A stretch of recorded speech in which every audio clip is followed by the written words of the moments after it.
Ahoy! And this is Miss McNichol from the SS McNichol. And it is my pleasure this week to invite you to sail into reading. Today, we are going to be figuring out how can we understand nature. We are going to answer that question through a drama which is called Why the Sun and the Moon Live in the Sky. Now, let's back up for a moment. You were probably saying, drama? What do you mean by a drama? This is the genre we will be reading this week. Drama is a play that is adapted from a folk tale. It contains acts, cast of characters, and a setting, plot, and theme. And also, there is a lesson to be learned. But before we read Why the Sun and the Moon Live in the Sky, we're going to go over the vocabulary so we can understand this play more effectively.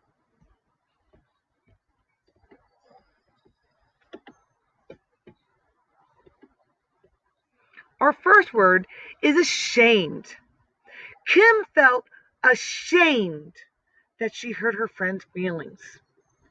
Ashamed. I'm not sure what that means. So I'm going to go back into the sentence, reread it again. Kim felt ashamed that she hurt her friend's feelings. Hurt her friend's feelings. So in turn, she felt ashamed. She didn't feel good. She wasn't proud of how she treated her friend because she hurt her friend's feeling.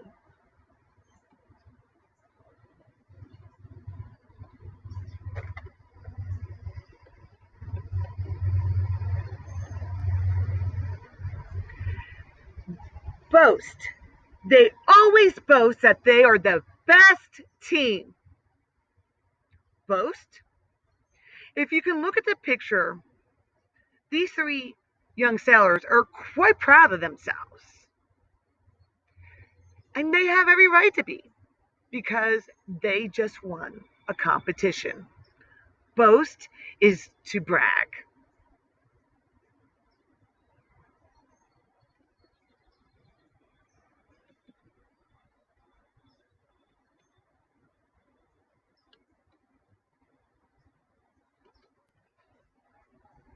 Next, dash. People had to dash to get out of the rain. As you can look at that picture, they're walking real quick. Some might even say they're even running. Think of times that you had a dash.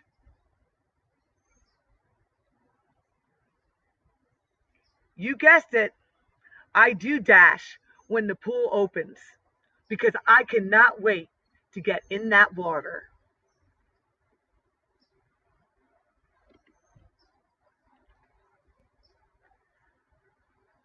Holla! I heard Sandy holla for her dog. And as you can see, she's hollering for the dog. Holla! And I'm going to give you guys a holla right now. Holla, mateys!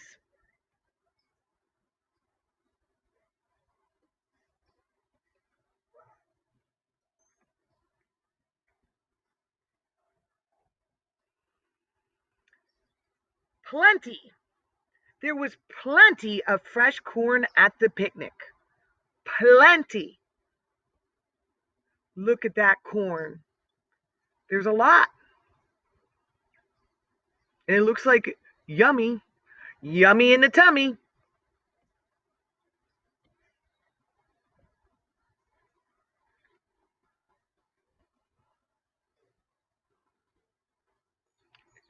Similarities. There are many similarities between my brother and me. Similarities. Let's look at the picture and see how these two nice sailors are similar. You got it. They're both holding a soccer ball. They both have uniforms on. They have nice haircuts, and they have award-winning smiles. Victory. Winning the race was a great victory for our team. Victory. As you can see, these sailors are partying because they just won. And that's how we are all going to feel at the end of this school year. Victory.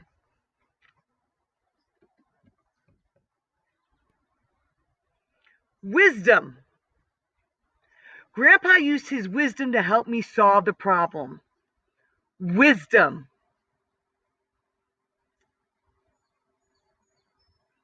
Wisdom, if I look at the sentence again, Grandpa used his wisdom to help me solve my problem. Solve my problem. You use knowledge to solve the problems.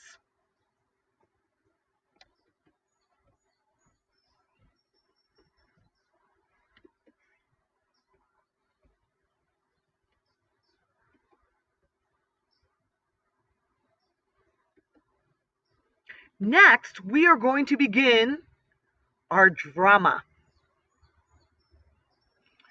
And it's why the sun and the moon live in the sky. And as I read this drama to you, I want you to think about how can we understand nature? Hopefully by the end of this play, you will be able to understand another aspect of nature. Now the story begins with this play is based on an African folk tale that tells how the moon and sun ended up in the sky. This, ladies and gentlemen, is the introduction. It is telling us it's a folk tale, and it's telling us the purpose of this play is to give us an idea how the moon and sun ended up in the sky and how the water ended on the bottom. Folktale is something that is passed down. Now, this is not part of the play per se because there's no character talking. This is just the introduction. Now, the characters are as follows. The narrator is me. The sun is me. The moon, who is the sun's wife, is me. And you've guessed it, I'm also the water. Let's set sail. Long ago, sun, moon, and water lived together on the earth. I will visit my good friend Water today. That sounds enjoyable, but why doesn't Water ever visit us? Do you feel ashamed or embarrassed to invite Water here? No, I am proud of our house. I will invite Water today.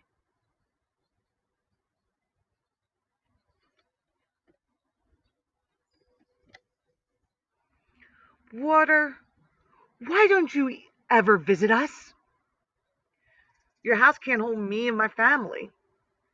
That's nonsense. Moon and I will enlarge our house so there will be plenty of room for everyone. Then I will visit you. Wonderful! Please holla loudly so I hear you when you arrive. Now I must dash home and quickly to start the work.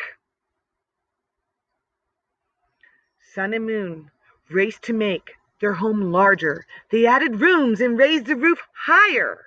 The new house was completely different and had no similarities to their old home. They felt it was a victory or a win, for now their friend could visit.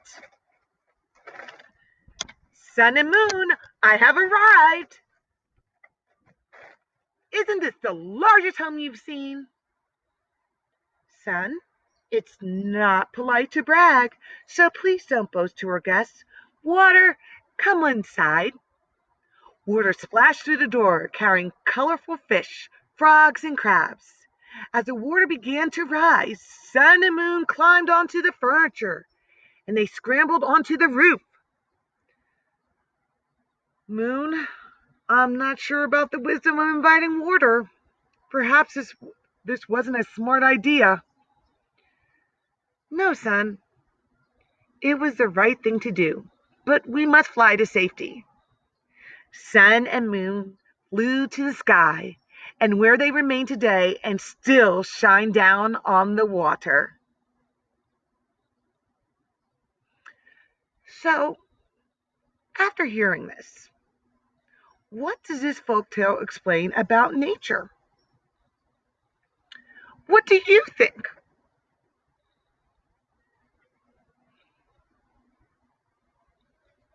I'm sure you'll have all some different answers. But remember, make sure when you respond to these questions, you go back and reread, because that makes skillful sailors ready to set sail. Also, as you reread a story again this week, I want you to think about, how is the story different from what you know about the sun and the moon? Did you learn anything new? Were you confused about the sun and the moon before you read a story? Do you now have a better understanding? Remember, this folk tale was meant to help you understand about the sun and the moon and the water. Thank you for your time, sailors. I hope you have a safe and enjoyable week. And remember, sail on!